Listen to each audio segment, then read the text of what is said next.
काय सांगाल, वारी सोहळा आपल्या या पालखी महामार्गावरून जातोय, काय वारकऱ्यांच्या गाड्यांच्या बाबतीत काय निर्णय झालाय?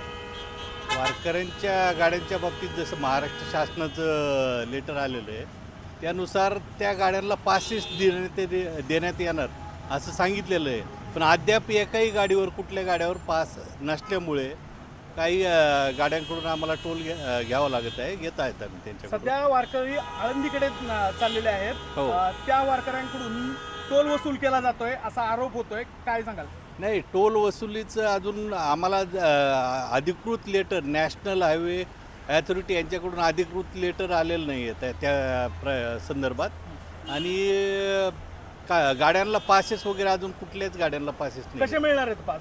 पासेस जसं महाराष्ट्र शासनाने सांगितलेलं आहे, पोलीस डिपार्टमेंट, RTO डिपार्टमेंट त्यांच्याकडून त्यांना पासेस उपलब्ध केले जातील असं महाराष्ट्र शासनाने सांगितलं.